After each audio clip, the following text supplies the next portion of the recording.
Hello, everyone, and welcome back to the Certified Fangirl Podcast. Today, we're joined by Kerin Cunningham, a merch designer who's worked with bands like My Chemical Romance, Yellowcard, and Linkin Park. We're talking all about how she got started, the creative process behind band merch, and how fan engagement, risk-taking, and staying authentic can turn merch into something really powerful for both artists and fans. Hello, everyone, and welcome to the Certified Fangirl Podcast, where we celebrate fandom, spotlight the people behind the music, and bridge the gap between fans and the music industry. I'm here with Kerin Cunningham, illustrator, designer for some of probably your favorite bands. So would you like to introduce yourself, give like a brief bio, and what you consider yourself to be known for? Hi, I'm Kerin Cunningham. I am an illustrator and designer, like you said. I'm mostly working in the music space, but I kind of work across all entertainment. And I've designed for bands like, I'm probably most known for my work with My Chemical Romance, but I also work with Yellowcard, Bayside. I've done Taking Back Sunday. I've done Linkin Park. You know, if they were a big band in the early 2000s, I have probably touched them at some point, which is really cool to be able to say. I'm mostly known for my apparel and poster work, and I'm really excited to be here. Thank you so much for having me. Thank you. Can you walk us through how you discovered alternative music and how old you were? What a good question. My first exposure, I think, to like alternative emo pop punk was Yellowcard. A friend of mine in the 7th grade bought me Ocean Avenue as a birthday present, and it was kind of like my first album really that I would listen to as an album and not really like skip through to the songs I liked. Like, of course I had like NSYNC and Britney and like all the CDs that girls were listening to at my age, but I would skip through to the songs that I liked. But that was the first time I had an album that I listened to front to back, and I would rinse it. That summer I listened to basically only that. And then once the school year started, I was like, well, there have to be like more bands like this, like not just what I'm hearing on the radio. And so that was how I found like Fuse. Eventually MySpace at the time, I know you've talked about it a bunch on your podcast, but MySpace really was like the gateway to so many bands. Pure Volume. Eventually I got the subscription to Alternative Press. So like I was really hungry for any kind of new music, and like all of those things kind of like it was like a floodgate opened, and I suddenly had access to all of these bands I'd never heard before. Yes, that seems to be the theme among most people that I've talked to. Either that or like their older sibling was listening to the album on repeat. But really discovering this world, I feel, just opens up so much. You find like your purpose in a way. Mm-hmm. And do you feel like, even though you were so young, Ocean Avenue came out, 2003? 2003. Mm-hmm. Did you feel like this, like I'm in it for life when you listened to that particular record or found this scene? I don't think I understood that as a concept. I would have been 12. So I think I loved music. I always loved music. I grew up, my parents, had me in music lessons. I played so many instruments. So I just loved music. And that was kind of like a new kind. I don't think I had any understanding of like a scene, so to speak, until I went to Warped Tour. And that was kind of when I realized like, whoa, this is not just like a concert. This is a way of life for a lot of people. It's like a whole community. All of these bands are interwoven and intertwined. Like that, I think, was kind of my first understanding that there was a scene to be involved in some way. And then I grew up on Long Island, and Long Island music scene was booming at that point. So then it was not only shows like Warped Tour, but it was local shows. And I was at them every weekend. Once I realized that they were a thing that I could do, that was like kind of my first start of understanding. But I think I was maybe like 14 or 15 by the time I kind of happened upon that. Okay, so what year was your first Warped Tour then? Like 2005, which was 2005 was the Warped Tour. I feel like older fans sometimes like get some shit online, like, oh, you're old. And I'm like, I was there for like some of the greatest shows of all time. Like in the same afternoon, I saw My Chem, Fall Out Boy, Census Fail, The Starting Line, Hawthorne Heights, Avenged Sevenfold, like within like 3 hours of each other. I was seeing all of those bands. It was such a cool time to be a fan of that kind of music. It just felt like there's so much of it. and it was everywhere. It was so cool. Yeah, it felt like we knew about something special before everyone else did, because even though so many people were attending Warped Tour, when you think about it in the grand scheme of things, how many people are like in the world or in the US, it was really like a small, close-knit community. Yeah. And now everyone is so popular, and it's interesting to see that trajectory. It's so true. Back then, I mean, I've heard other guests of yours talk about this too. Like, it was not cool to be into this music. Like when I was a teenager, I was an outcast in high school. I was made fun of for my band t-shirts. It was not cool. And I only knew a few people who would go to these shows. Meanwhile, you fast forward and there are so many people who even retroactively look back and they're like, actually, those bands were pretty good. And it's like, we were saying the whole time that they were good. Yes, exactly. I remember my senior year of high school, which was 2007. I was wearing a Panic at the Disco shirt that I got at Hot Topic. It was like a yellow shirt and it had a gramophone with like flowers coming out of it. It was a really old shirt. People who, I don't know if you guys remember, but Yeah.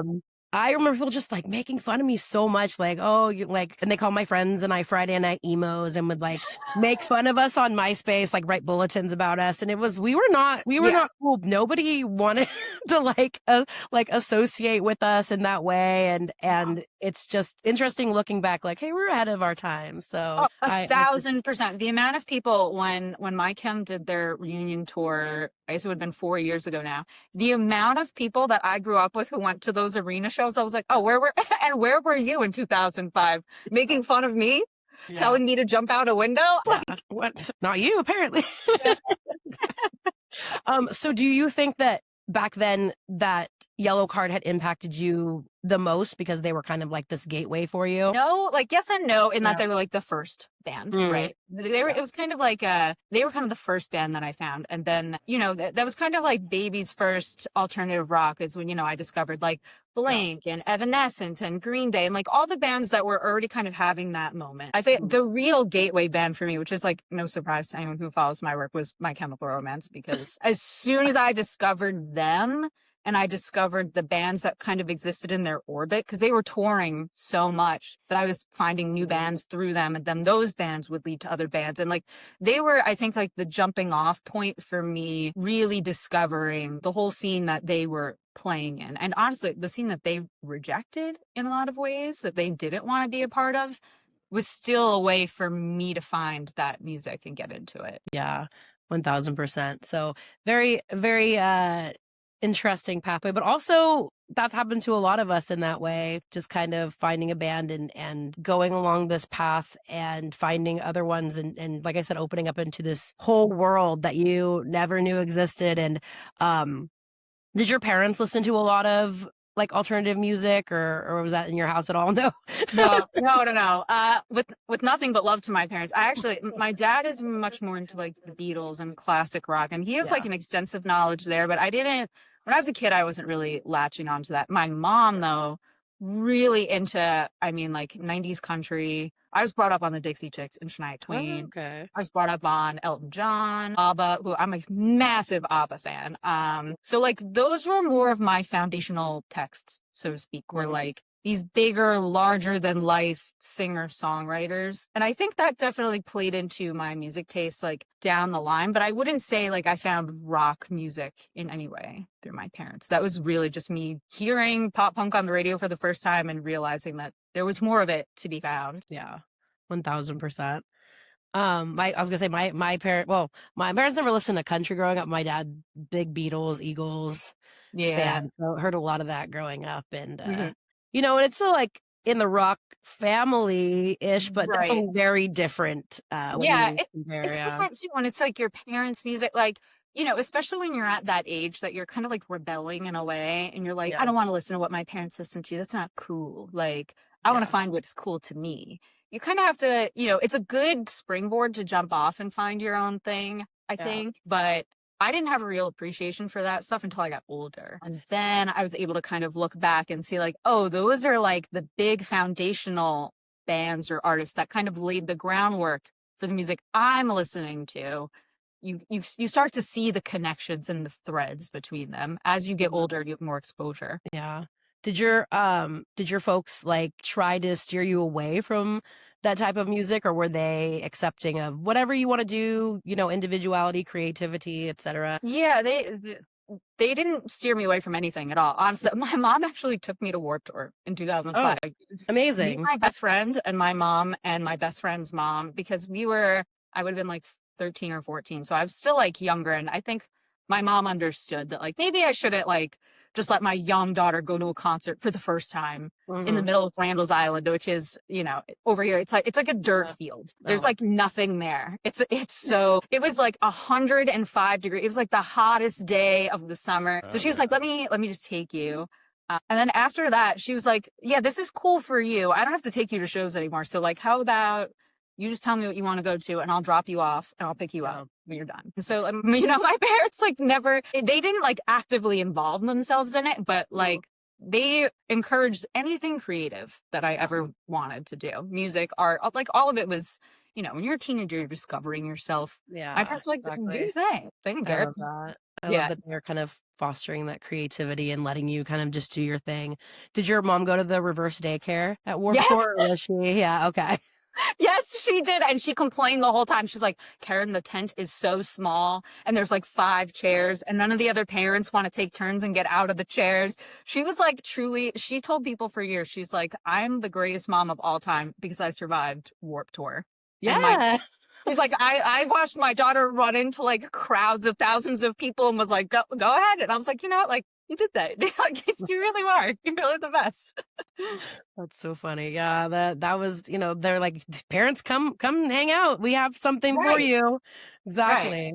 So have you always been drawing and designing since, you know, being like at a younger age, or what did that look like pathwise before working in music? Yeah, I always, you know, when you're like a kindergartner and they say, what do you want to be when you grow up? An artist. That was like, I'm going to be an artist when I grow up. Like that was not really something I ever wavered from. I did when I was in high school wonder like, should I do music instead? But then I was like, music is a riskier career in my brain somewhere. I was like, music is riskier. Art will be easier, which is like crazy. But I always wanted to do art. I always wanted to work from the time that I discovered the music industry. I always wanted to work in art in some way within it. But, you know, I went to art school. I went to this prestigious art school. I went to SVA, and none of my professors like really lent any credibility to that line of work. I'd say like, I want to design like t-shirts for my favorite bands and band posters. And they were like, that's not a job. Like they were, I think, so set in their ways of how they saw the art world to be that they didn't see it as like a viable career path. So I kind of like quieted that part of myself for a while. After I graduated, I didn't really think that there was a way for me to do it. Yeah. Like no one made it seem possible, but I was selling my own merch through comic conventions actually. Because I had seen people table at a comic convention bring posters and stickers and t-shirts and things that they made, and they were just selling it just person to person. And I was like, well, there's no reason that I couldn't try that, right? Like I could just try it and see how it goes. And you know, I did my first like really local little convention. I was like, wow, some people bought my artwork. That's cool. And like I had enough, I think, delusion to be like, well, if I just keep making artwork, people will just keep buying it. So that's what I did for years and years and years, right up until COVID. And once COVID hit, I was going all over the country selling my work at like all these different conventions. It was like becoming like a viable thing. But COVID made those kinds of events just like, you know, it shut them down. And I was like, all right, well, now I have to like reconfigure my career path, right? Because this might not ever be a thing again. So that's when I was like, all right, I'm stuck at home. Let me like redo my portfolio and figure out what it is I want to do. And I was like, well, now that I have all this skill making merch, why don't I just do it in the music industry? I know how to do it now. There's no reason they wouldn't like let me in. Like, again, like a healthy dose of delusion. I'm like, there has to be a way for me to do this, right? So I was like, let me just make like a proof of concept merch line, you know, to show like, I could do this for a band. I could do it for myself. I could do it for a band. And so that's when I did my first like fan merch for My Chemical Romance. And I put it on a Kickstarter campaign just to see. I was like, let's see if people would buy it.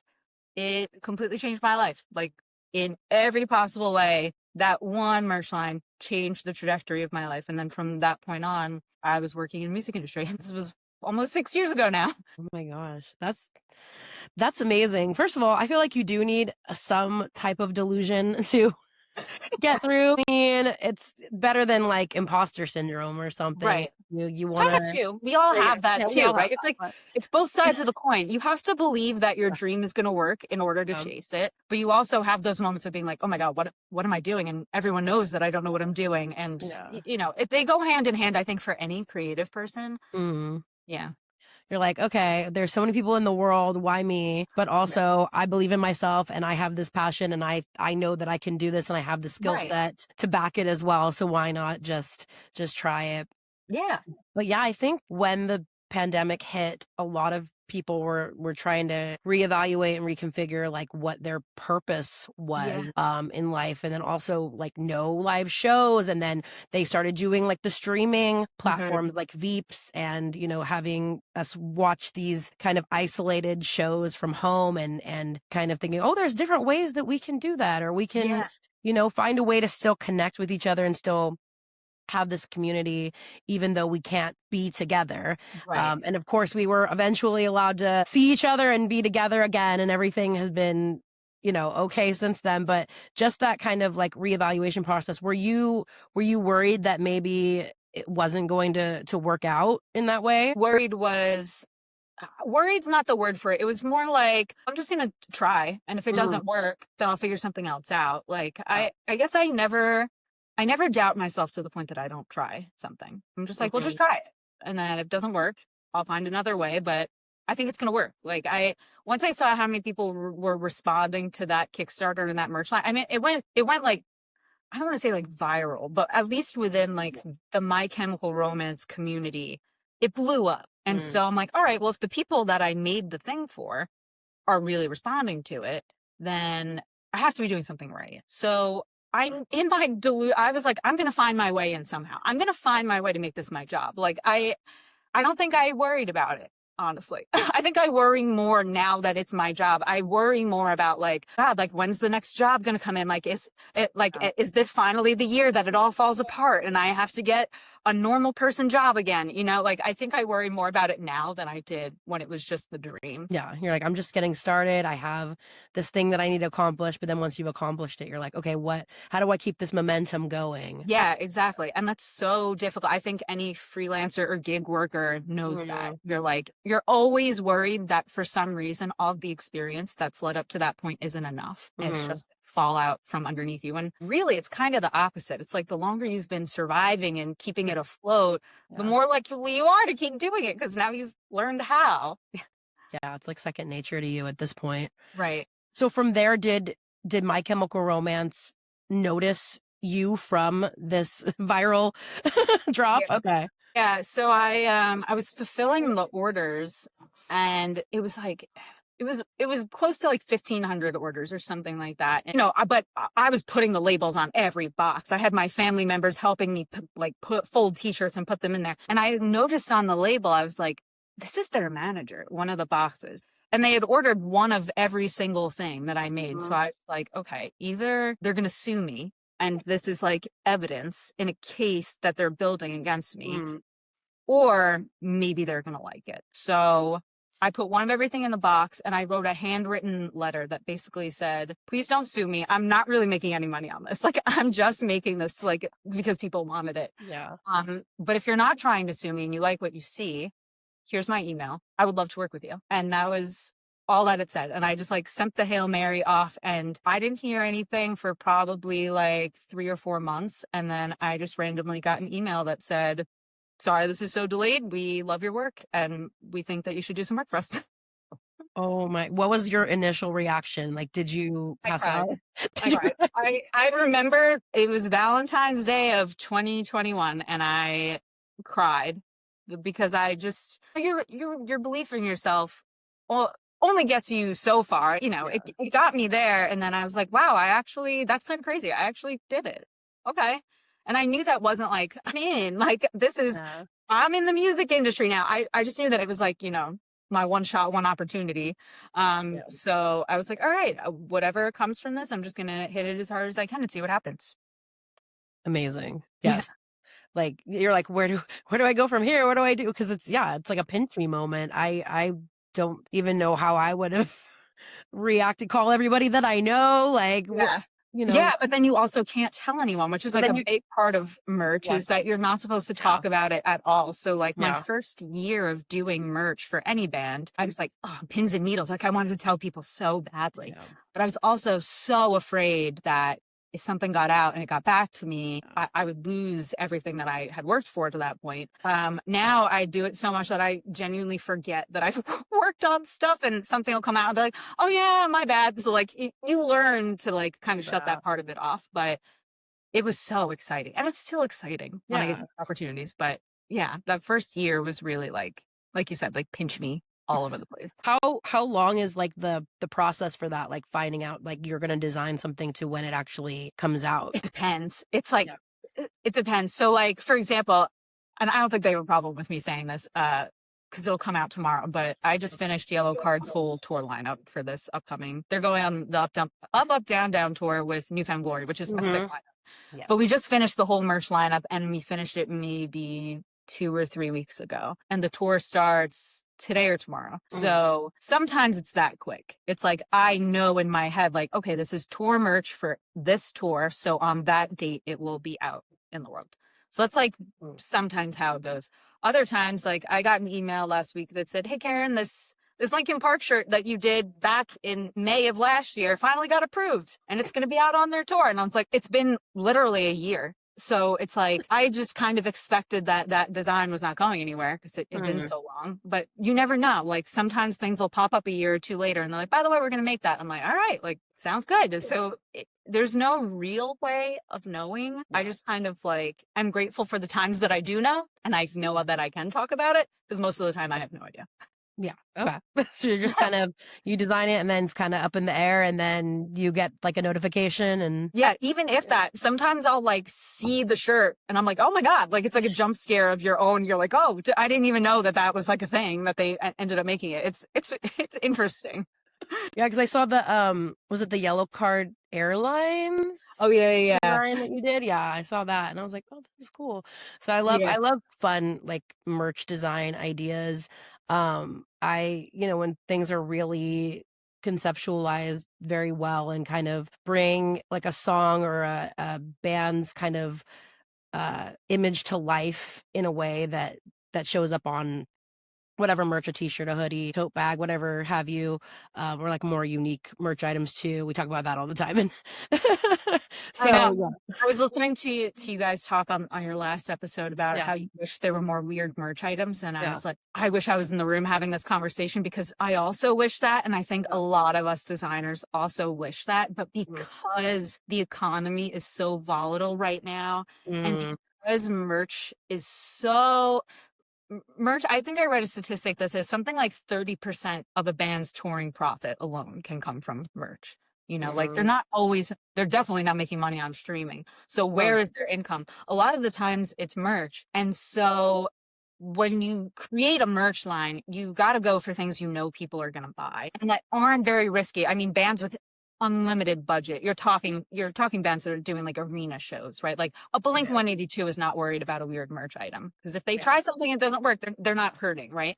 Yeah. But a band that's doing like local smaller venues, they're doing like 5,000 cap rooms, every merch piece counts because they put something out and they invest money and time into it and then it doesn't go anywhere. It's not yielding what they need. So I think a lot of these riskier items are risky in their minds because it's unproven, because they're like, oh, we've never done a booty short before. Oh, we've never done bumper stickers before. They're less willing to take the risk. And I understand that. Like from their perspective, I understand it. But I do wish that more bands saw the opportunity too for really weird merch item that could just set the whole thing off. Like I really... It's a gamble, but I think it's worth it. But it's not my decision to make at the end of the day. So I mean, yeah, I love hearing your perspective on it because somebody who's like in the business of it as opposed to just fans attending shows and are like, oh, I'm so sick of seeing a black t-shirt again or a hoodie or whatever, and wanting something different. And yeah, the last episode that I put out, we were talking about how the main had umbrellas, and that was like, okay, this is functional plus, a cool merch item.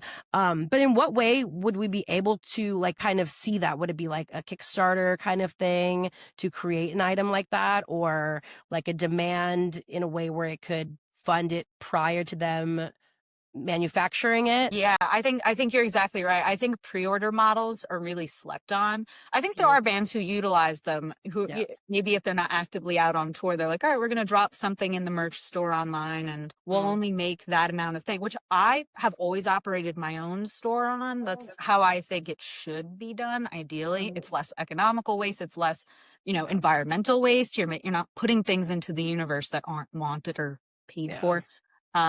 I think that would be a great way to do it. I think, launch a riskier item in your online store and then you have data. If it doesn't do well, you tried it, but at least you only made that small amount, right? But if it does work, all right, well, what if we did this in another color and took it on tour? What if we, people really liking the bumper stickers? Maybe we'll do a sticker pack. Maybe we'll do something similar like a patch. I think that there are more ways to collect that data. And I think that you're right, like doing something like a Kickstarter campaign or even just a pre-order in the online store is a really great way to change it up a little bit without as much risk.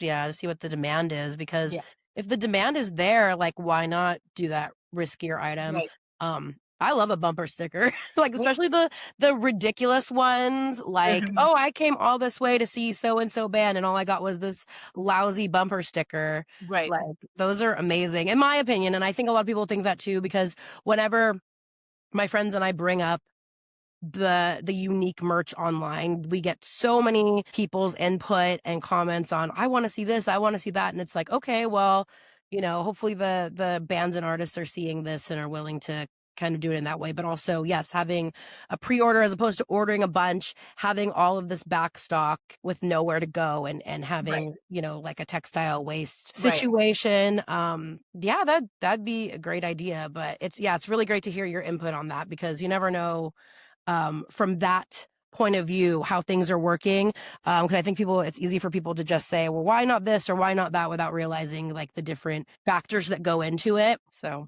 I also think, to your point and the point of this podcast, if more bands were engaging with their communities of fans, they would already know this stuff. They would know what their fans want and they're hungry for. What I've experienced now, having done this for a little while, is that a lot of bands are not in touch with their fan base in that way. They don't understand what their fans want because the bands themselves are sometimes not in charge of the merch, right? It's like the record label or the merch company just says, all right, so-and-so's going on tour, so we need 5 t-shirts and a hoodie and this. And they're not thinking necessarily about the fan base. They're thinking they got a 9-to-5 job and they have to produce a merch line, and we'll get this artist to do that, we'll get this artist to do that. And it's not even cohesive across the collection.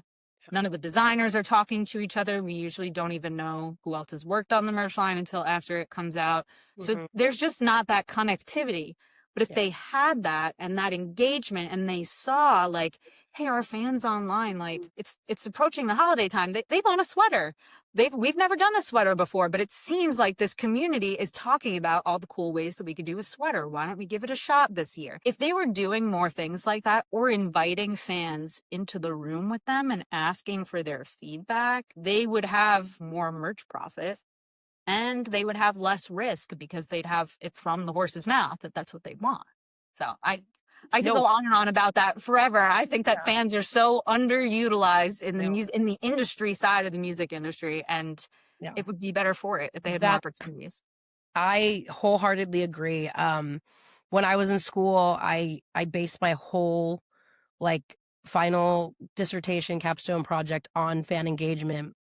And I really think like necessarily, like I would love to have a job or create a job where there is like this liaison between the fans and like the band or the band's management team, and kind of giving input and stats and analytics about what is needed, like what the fans do need, because there is a lot of disconnect between the fan bases and the bands. And they, even though a band can say, oh, I really we appreciate our fans, we love you guys, we're here because of you, like there are ways to prove it in ways like that, like talking about what the fans need merch wise, or their input on shows, or just anything in that kind of capacity. Yeah, I totally agree. I think that at least I can only speak to the merch side of it, right? Yeah. Like just the entire way that the merch side of the music industry is structured and how it operates and how this machine has been going long before I ever became a part of it.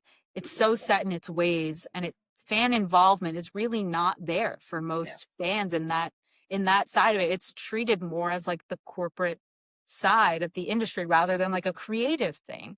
And, I think designers, we do our best to bring the creativity to these projects. Yeah. But oftentimes we also don't have the time. Yeah. Like I'm getting asked to do t-shirts for like country artists I've never heard of. And I'm like, okay, well, I have 12 hours to do 3 t-shirts for this guy I've never heard of. I don't know what his fans like. Let me go listen to his music real quick. Okay. So he has a lot of lyrics about this. So maybe something like this. But a lot of designers, we don't even have the time to do that.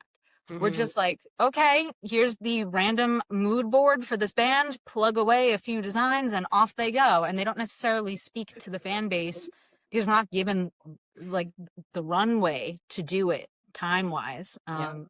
There's so many things I wish that I could change, but I also recognize that like I can only do my part, right? To help. You're doing something, you're doing what you can do. You're also speaking about it and trying your best. That's all we can ever do, is try our best, and hopefully that people catch on, and that the message gets across to whoever is, on that side of the industry, and kind of help in that way.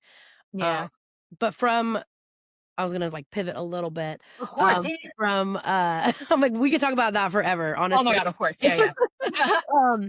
When My Chemical Romance contacted you, and then you were designing for them, how did that transfer into designing for like Yellow Card and other bands? Good question. So the first thing is when I was allowed to like release my first work for them into the world, I think because they're such a big band, it led some credibility to me. And so bands that started looking at me to work with them are like, oh, well, she's worked with them, so that means she knows what she's doing, which is kind of crazy because I was really just starting out, figuring it out. Like I did know what I was doing, but I was still very new. But for most of the bands that I have like a recurring working relationship with, I just shot my shot to be honest. Yellow Card in particular, they announced the Ocean Avenue 20th anniversary tour. That would have been 2013. They announced it, and on Twitter was not what it is now at the time. Yeah. And on Twitter, I just tweeted at them and I said, I'm a merch designer. This album was my gateway into alternative music. I would love to design some merch for you. Here's my portfolio. And then like 2 days later, I got an email and it was their manager. And she said, we would love to have you do a shirt for us. And this is where like the delusion, I'm like, oh my God. I responded back. I was like, how about I do the whole merch line for you? Here's my pitch. And I sent back a whole PDF of sketches and reference and mood board. And I was like, I'd like to do the whole thing, please. And they said, okay. And now I've done, I'd say like 90% of their merch for the past 4 years. Like we do every merch line for the summer tours together. So they always tour in the summer. And we have a great working relationship. Their merch manager and I were like, we'll be on the phone chopping it up while I'm working on things. It's surreal. When you ask me that question, I have to look back and like think on it. But I really did. I was like, I just want to do this. So let's see if they'll let me.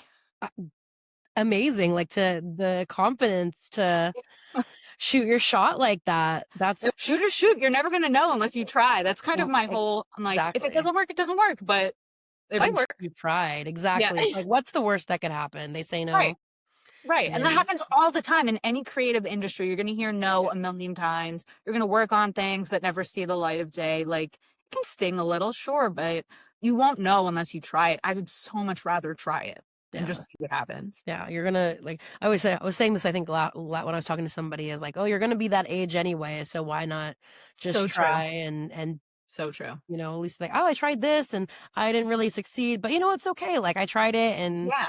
then I moved on to this. But then if I didn't, you know, if this opportunity didn't happen, I would have never gotten this particular opportunity to do, you know, this thing. Like, so it you know, it matters. Yeah. Yeah. Like the building blocks, and it adds to your experience and all the, and then you meet people also just kind of shooting your shot with different things. But that's incredible. Yeah, you could have just been like a one and done. My chem, we're you know, that's it. I've done what I'm here to do. But that's great. I think I have probably like, I think I have one of the yellow card Ocean Avenue as like the YC, and then there's some design on the, I don't know, I can't remember what design. I have so many band tees. It's trust me, I get it. And we're always doing a front pocket and things on the back. I love the front pocket though. That's like my favorite merch design, is a little front pocket and then a big graphic on the back. I know. People, maybe a few years ago, it was also when Twitter was like more of a discussion place and not just like a total cesspool. Someone had tweeted like, I hate when shirts are designed like this. Why are shirts designed like this? And I did like I was like, well, this is why sometimes we like to design like that, because the design is bigger and it fits better on the back. Or maybe you don't want someone staring at the front of your body to try to read the really fine print. So it might be better to put the fine print on the back. Like I laid out all these reasons, like why it's something that we do. And I got so much hate from people. They were still so mad. I was like, it's not going anywhere. It's here to stay. Yeah. I always try when I'm doing like a full merch spread, I'm like, we could do some back designs. We can do some front designs. You got to give everyone a little bit of what they want. A little sleeve, a little. Right, exactly. I have like in my head, I have what's called the merch matrix, which is like, it's two axes. One is affordable to expensive, and one is simple to complex. And in my head, a perfect merch line has little dots all over the place, right? You might have like a really affordable but simple design. Maybe it's just a sticker of the band's logo, right? But maybe you have a really complex hoodie with a hood hit and a back and the sleeves and whatever. And that's an expensive item, but you're giving people the full range depending on what their tastes are, what they can afford, what they want to bring home with them. A good, well-rounded merch line has a little bit of everything for every fan, in my opinion. Yeah, like a little bit for everybody. Because I mean, I feel like you're going to find something that you like. I feel like everybody will go to a show and they'll find at least one thing that they like, hopefully, design-wise. Or do you have any say in like the fabric, like the t-shirts that are actually used or anything like that? Or is that more so? Sometimes like a band like Yellow Card that I have a really strong working relationship with will be like, you know, this kind of shirt I think would be better on like a boxy cut. Let's try and research brands that are doing like bigger, boxier shirts right now. We could try this, we could try that. You know, there was a time when we had to design and we needed this particular beige color. And we're like, well, this one is sand and this one is wheat and this one is off-white and this one is this. And we like went through and picked the right one. Yeah. Most of the time, no, though. Yeah. You'll finish a design and they'll ask for some mock-ups just to see how you would put it. But sometimes how they put it on a shirt is not even like you envisioned it at all. Like you'll submit it on like a blue t-shirt and they'll be like, actually it's going on a yellow tank top. And I'm like, okay, like, you know, that just kind of is wrong. Yeah. And in my head, I'm like, that's the worst way to do it, but do your thing. This is a racerback tank. Why are you making it a pocket tee design? Oh my God. You wouldn't. It's like, you're joking, but like, you're not. Like my friend Mads Schubert and I, who's an incredible designer, we always joke that there's Murphy's Law of Design, which is that however you submit the best version of a design, they will make it the worst possible version by the time it comes out. And you're like, what did you do? Like by the time I submit it and the time it comes out, it looks nothing like what it was supposed to. It just happens every time you have a design you love. You're like, nope, go with God. Jesus, take the wheel, right? Like, you're like, Exactly. So say like, okay, a band has contacted you and they say, hey, Kerin, I want you to make our whole design line for this upcoming tour. Like, how does that timeline work from the time that they like email you or call you to it coming out? Like you said, there's mood boards and there's mock-ups. Like, what is a typical timeline for that? Yeah. So when I am allowed to have like more creative control like that, there's kind of two ways that it can go. Yeah. One is that they contact me and say, this is what we're looking to do. We've got, you know, maybe 2 or 3 weeks generously. They'll be like, this is the amount of time that we have. Or they'll say, this is, you know, the end date. And so I'll go, okay, do you have anything in mind? I always ask them, do you have any specific points that you want to hit?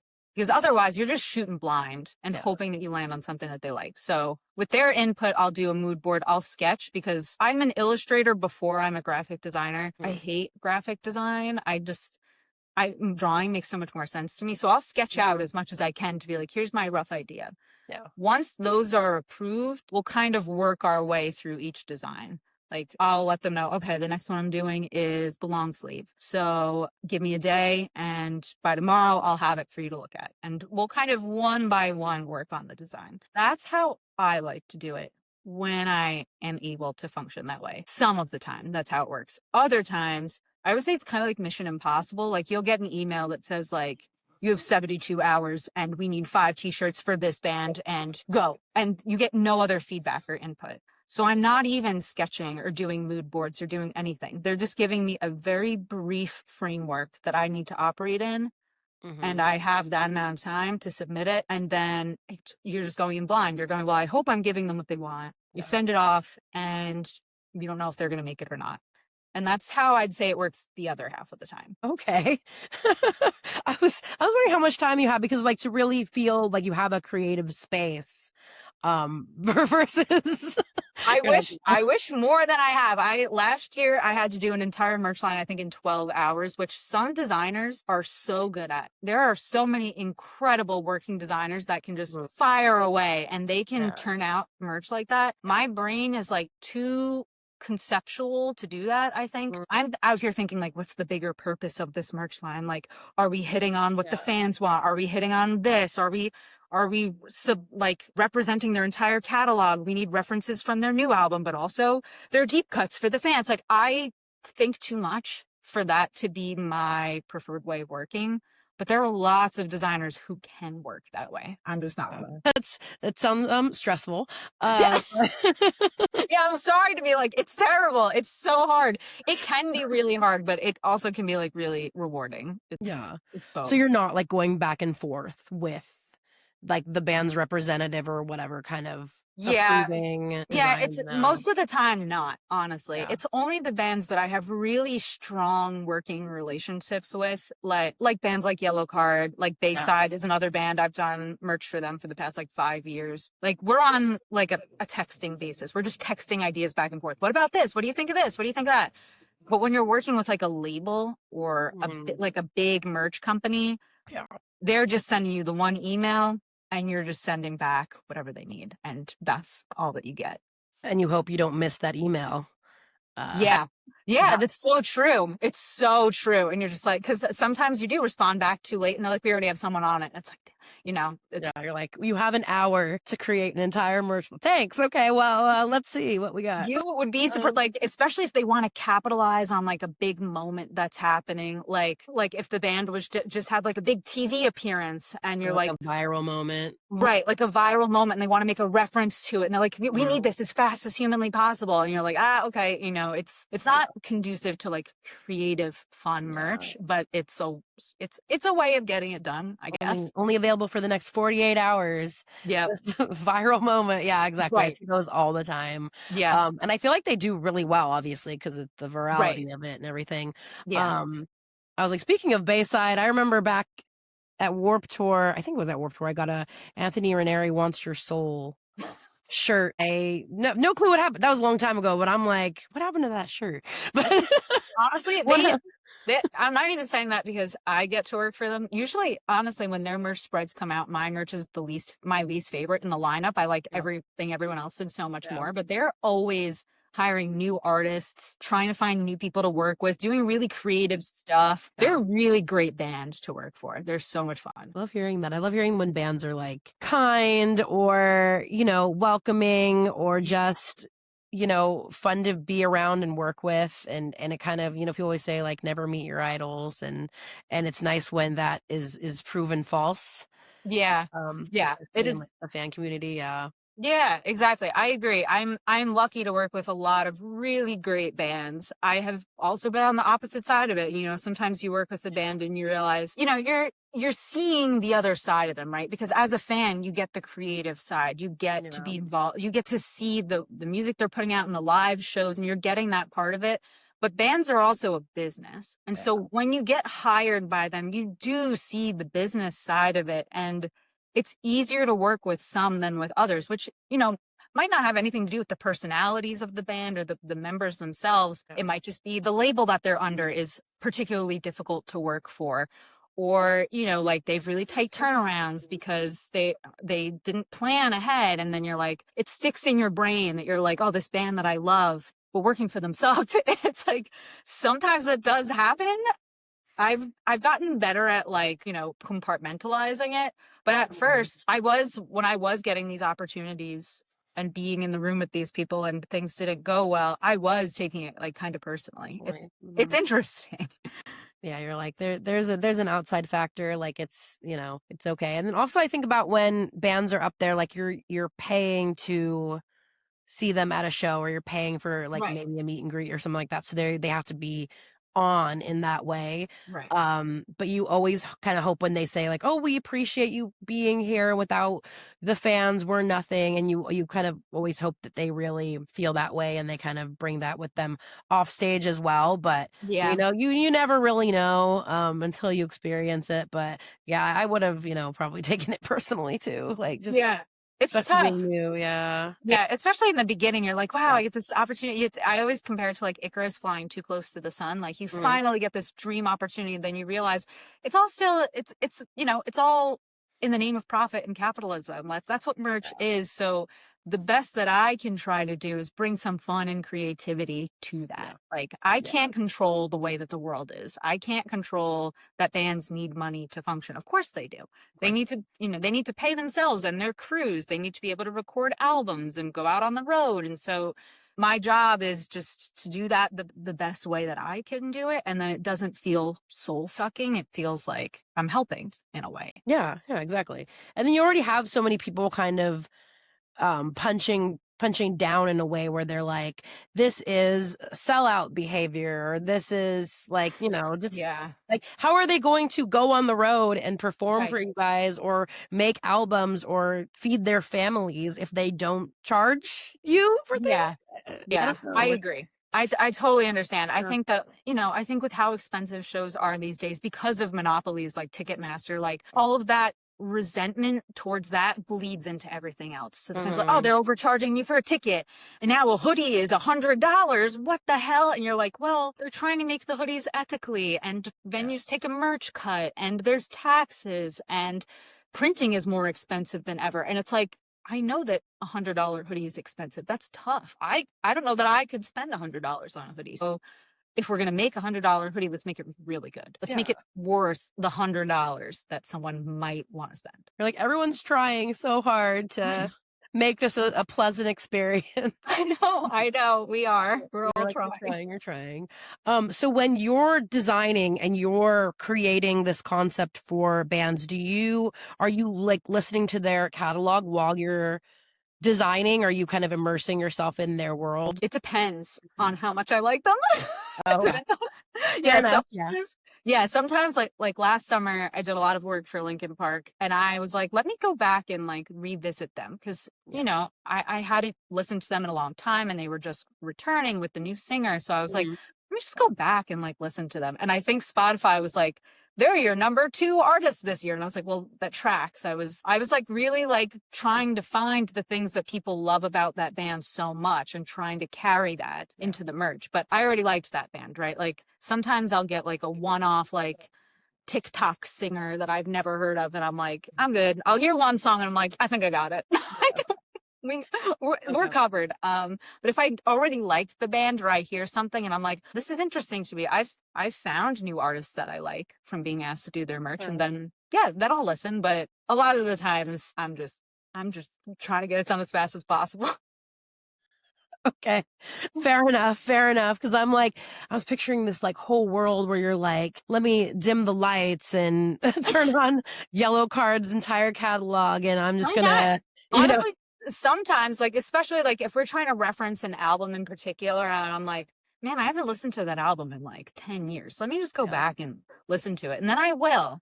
and I'll listen to it while I work, but it's not like a religious thing where I'm like, Yeah. I need to be in the headspace of the band. Like, Yeah.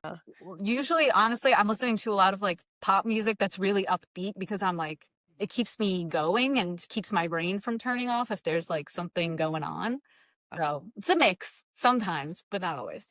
Totally. Totally makes sense. You're like, I'm gonna make a line for Yellow Card. I'm gonna go to Florida Yeah. and just like sit on the beach. Let me really get in the headspace. Yeah. Which we be doing a lot of Florida themed designs. Let me tell you. I'm like, I think we're exhausting. I was like, I think we've got it. I think we've done everything beach themed like, that we can do. Have they done anything like Disney, or is that like not, I mean, But I know we did actually try something new this time around where we did actually that airline shirt that you were talking about. We did want to do some merch that was more kid friendly because now the guys have kids of their own. I think they're realizing that like a lot of people in our generation have kids and they're starting to expose them to this music. So they were like, you know, this time around we're doing some merch. Let's do some designs that like kids would think are cool, which is not to say that they have like Bluey on them, right? Playing guitar or something. It's not just like, yet. not yet. It's just like, let's do something that like has fun, bright colors and like a kid would feel cool wearing. And so that's something that we thought about this time around, which was kind of interesting. We are always trying to do new things, even if we do come back to like Surf's Up quite often. Exactly. That'll always be like at the heart of it all. But it's interesting seeing like multi-generational like families at shows and at Warped Tour, and people bringing like their kids and thinking, oh yeah, wait, we are at that age where like people have children of their own and they're going to introduce them to this music, and you know, hoping that it impacts them the same way or something. But yeah, having to design for kids sounds like a fun, like creative challenge. Yeah, it was really cool. And I'm glad that we did it. Even if, you know, we also had to have discussions on the opposite side. Well, it's like, well, not everyone wants a bright color t-shirt. We have to do things that like, you know, people our age, not everyone has like a job where they can wear a band tee to work. How do we do a merch piece that's maybe just like a really subtle reference to the band? Maybe it's like a hat with like, you know, a little symbol on it. Something that's really understated that they can still wear all the time and not get shit for it by being like, oh, all he wears band merch to work. You know what I mean? Like it's interesting to think about the band's demographic and how can you give them what they need. But it comes back to knowing your fan base and being involved in it and knowing who is drawn to your music. Yeah, exactly. Like you're not gonna shouldn't completely ignore who your fans are and then just say, oh, I'm gonna make this particular shirt, and it's like nobody wants that. Oh my God. I could talk forever. My biggest pet peeve is band tees with the band's face on them, but they're just 4 random guys. That is my biggest pet peeve. I'm like, unless you're like David Bowie, who has the most striking face with the lightning bolt signature makeup, or you're a band that maybe you have a costume that looks cool, something like, you know, like Sleep Token have all the masks and that's like a signature to them. Unless you have something, unless you have something that's a signature piece to you, you're just putting guys on a shirt. It's just some guys. And like, people don't want that much. Like, do something else. Nobody wants that. And my thing is like, I'm not going to buy it because also there's so many lineup changes in the genre. Like, it's so true. This was from 2 albums ago. This guy's not in the band anymore. So right, exactly. And then it also becomes like almost like an ego exercise where you're like, well, in this photo, this guy doesn't like how he looks, so we can't use that photo. Or like, well, this guy, the one guy is standing closer to the front and this guy's in the back and that guy doesn't like feeling left out, so we can't use. I'm like, it's too much. Let's do a cool drawing and call it a day. Like, then trying to get like a nice photo out of it. But I agree, and I think most of my friends would agree too, and probably the fan base is like, no, we don't want just like your face. Right. Respectfully, great faces, but I don't need to wear it on me. Yeah, it's okay. Like, exactly. Like you said, like a Bowie or a, you know, somebody that's really iconic in that way, where it's like the face is worldly recognizable in that way. But yeah, we're good. Yeah. We're good on, I think so. Okay. Yeah. And they probably notice when they make shirts like that they're not selling as well. Right. Like, oh, hey, the merch count at the end of the night is like really high still for this particular item. What's going on? Right. Yeah, they notice, but you know, I can only make recommendations sometimes. They're like, maybe we don't try this. And they're at the end of the day, It's their merch, you know. I'm in the Exactly. service of them. If that's what they want to do, go for it. But I usually recommend pretty vocally against it, to be honest. Yeah. That's the other thing. I'm not only delusional, I am not afraid to share an opinion. No. I will be sharing any opinion I have. And you're like, I have statistics too. Like, this is not what And I people want. do, because I'm a fan of a lot of these bands, which is also what's helpful is that when you work for someone that you are involved in the fandom, you're like, we don't want, we want something that has a reference to this song that's like a cult classic song. Maybe it wasn't a single, but the fans love when you play this. Let's make a reference to this. Like, that's the benefit of having a fan in the room. They're giving you that insight that you don't get if you're not a fan. Yeah, exactly. Like, when I think about my chem, since they are so prominent in your life, and it's like you can only do like Demolition Lovers so many times in the same design, but it's like kind of mix it up, or like Black Parade, like mix it up, like not just have the same design over and over again, and you know, having fans in the room where it's like, okay, I've seen this design every day for the past 20 years. I know. You know, kind of do something different, reference a different song, reference something. I tried. Dude, when I tell you, like, it's like the merch iceberg, right? Like, there's the very tip of the iceberg, and that's what things that I've made that people have seen. And then there's all the stuff under the water that I've made and no one has seen because it won't get made. And for that band in particular, I've done probably 50 shirts for them. I think maybe like 4 or 5 have made it out into the world. But every time they would ask me on a project, they'd be like, hey, it's the Bullets anniversary.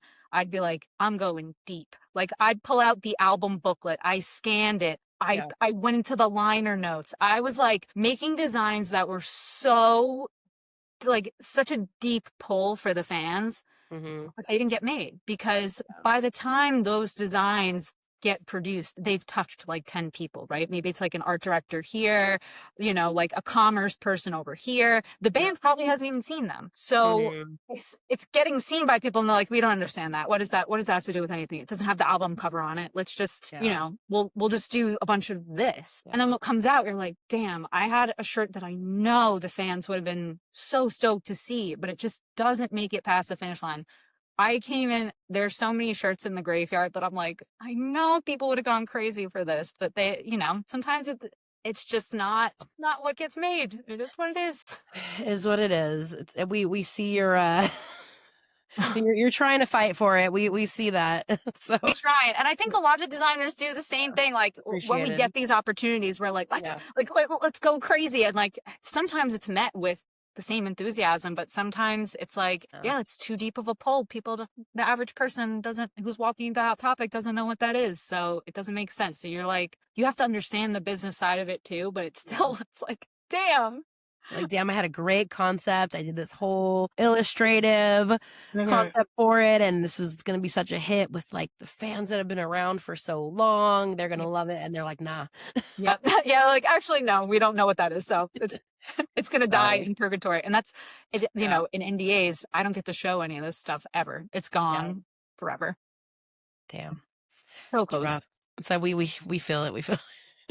But I appreciate that like fans want that stuff, because then like it, you know, even maybe if not that band, maybe a different band, we can come to the table and argue for that really fan driven stuff. And if it is a success, then more of it gets made. There are ways to do it. 1000%. Yeah. Like, okay, something for the future to kind of work toward. Yeah, exactly. So something that I wanted to highlight was the My Chemical Romance and Hip Dot makeup collaboration that you did, because it sounds like your role really expanded from like initially being involved in the project of doing like the enamel pins, right? You were initially supposed to do that, and then you ended up like contributing and designing like packaging for it and doing creative direction. Like, how did that shift happen? Were they just like, oh, you're a super fan and we want you to do this? That's, first of all, I totally forgot about that. So thank you for reminding me. Of course. How I could forget. That was like that was my first ever job, really. So HipDot reached out to me, and they, at the time, they were buying music licenses for different artists and putting out like a makeup collection themed to that artist. And it had just bought the My Chemical Romance license. They put out the 3 Cheers for Sweet Revenge makeup collection, and it sold out like so instantly that they got a lot of hate for it. Like they underestimated, I think, the draw for it. And so people were like big mad at them. So that's like important context going into it. They initially reached out to me to do enamel pins for Danger Days and Black Parade. So they're like, can we get on a Zoom call? I said, okay, we jump on the Zoom call, and they show me like kind of the concepts for the makeup collection. And I show them my sketch concepts, which are really like, I think a lot more of a deep cut than what we ended up going with. But I had all these sketch concepts, and I was like, this is what I want to do. And then they showed me the makeup lineups. And in my head, I was like, I feel like they don't really know what they're getting themselves into, because these are 2 concept albums. Yeah. And I'm looking at your like initial. Oh, did I post them? I totally forgot about that. Yeah, I'm looking at all that like right now, and it's so in depth and like she knows what she's doing, guys. Yeah, honestly, that's kind of like. So then they show me the concepts for the collections, and I had to like be like, hey, did you guys like know these are actually concept albums, and there's stories and there's characters, and you could do something like this. Like I remember they had one thing, and I was like, okay, I see here that you have this, but what if you tweaked it just to be like that? Because then it would fit in the story. And I think we're kind of realizing in real time that I had knowledge that they didn't have. So they were experts at like producing cosmetics. Yeah. But I think for this band in particular, they didn't understand what they were dealing with in terms of like conceptual story. So that's when they asked me, like, do you want to do the packaging for Danger Days? We were originally going to do Revenge, Black Parade, Danger Days, which is like the order of the albums. They're like, let's do Danger Days first, release it in the summer, whatever. Do you want to do the packaging? Because they hadn't done the packaging yet. And I said, okay. So I did all the packaging. Then the items came in, and they're like, we want to do a photo shoot, but we want to do like an in-world photo shoot. And I was like, I got you. And I called my best friend, who I met on LiveJournal, on My Chemical Romance LiveJournal. And I was like, I need you to build a set for this makeup collection. We're going to mail it to you. But I didn't have to explain anything to him, because he was already a massive fan like I was. So I was like, Danger Days, Desert, we need the ray guns, we need the this. And they were like, I got you. He hooked it up. So I directed that with him doing the photography. We did the marketing. We based it on like some of the early Danger Days, like promo videos. Like we were really in it, locked in. And they really let me have like a lot of fun on it, which I'm really grateful for. And it did really well. The fans were really happy with it. And that was kind of their goal, because they had dropped the ball on the first collection. So the second one, they were like, we got to win the fans back. So we got to make it good. And so I think by involving a fan, it kind of gave them some credibility in the fan base too, which, you know, they didn't say that to my face, but like I kind of suspected that. It's like a given. Yeah, of course. Like you can tell when somebody knows what they're doing, especially if you're a dedicated fan and you know everything about a band and, you know, concept albums and everything that's going into it, and have been there and have gone to shows, and you like, okay, this person knows what's going on. It's opposed to just making like the album cover as the makeup palette cover and that's it. Like they know what they're doing. So, you know, fans notice.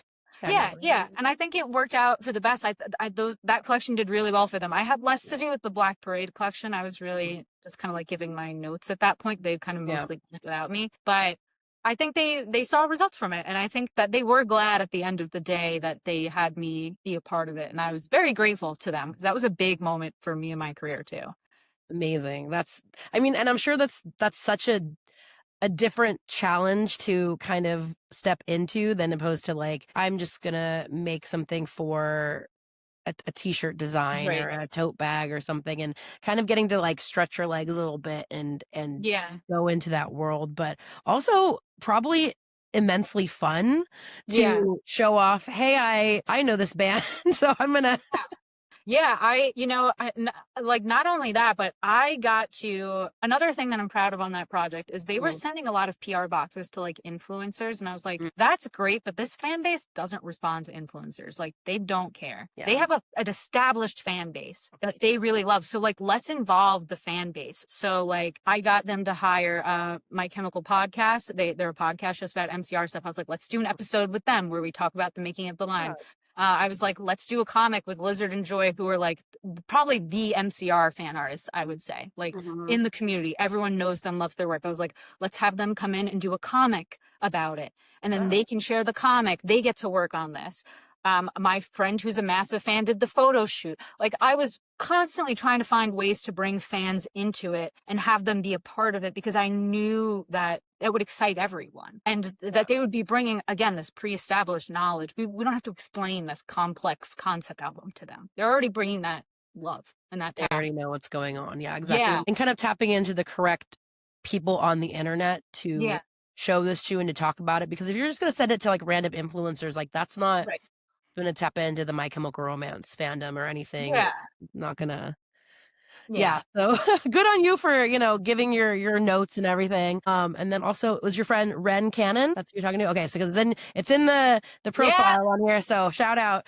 Yeah, dude, we met on LiveJournal talking about Danger Days, like back when they were releasing the first little snippets of it, and people were like, "What is this? What's this gonna be?" Yeah. We were on there like debunking theories, and then like we've been best friends for, I don't know, like 15 years now. We go to shows. Every time they play shows together, we go. That's my fucking ride or die. So like I was like, I gotta get him in here. I love that. Like deep, like meeting somebody who's that deep into the fandom as well, and just kind of forging like a lifelong friendship is so special.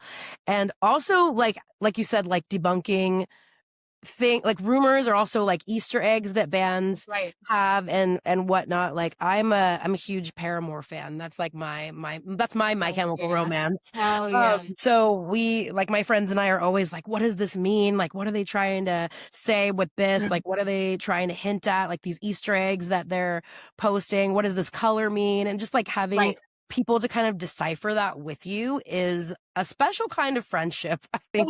No, it absolutely is. And I think, there's kind of two ways to approach fandom. I think, especially with these big online communities, some people will take these theories and they'll like tweet it out, or they'll like make an Instagram reel talking about and that will invite kind of like mass feedback and mass discussion, right? Which is fun. And that's definitely a side of fandom that like a lot of people are engaged in and is really effective. My fandom is so much more personal to me. It's like, I don't really like doing that. I kind of like just talking with my few people who also love this thing. And it's like our little thing together, like I know that I can tweet about this band or that band to this person or that person. And we can just go on and on and on and like kind of get lost in our own love for it just between us, rather than like sharing it publicly. But yeah, those kind of friendships are really special, because especially bands like, I know it's true for Paramore fans too, something draws you to that band, right? It's not just the music. It's like the things that they're talking about in their music, the things that they stand for, the kind of space that they invite you into when you go to a show. It's like a safe space to be yourself. It draws a particular kind of person. So when you get to meet those people, it's really special to have that connection. 1000%. And like, I couldn't have said it better myself. 1000% true. Like you feel safe, and you feel like you've made a new family in that way. And the bands know, I'm sure, like the large four, like My Chem, Paramore, Fall Out Boy, I think of Disco, like I feel like those are like the Mount Rushmore of this, that's what they've been deemed, but like interchangeable certain, also certain bands. But I think that they have created just such an amazing thing with like their fans and people who have bonded over what they do and how they create a community. It's incredible. And I don't see that like dying out. I mean, it's gotten even stronger in recent years, and that's incredible, because people always say, "Oh, this is gonna die out. This is gonna go away," and it's like, nah, it's.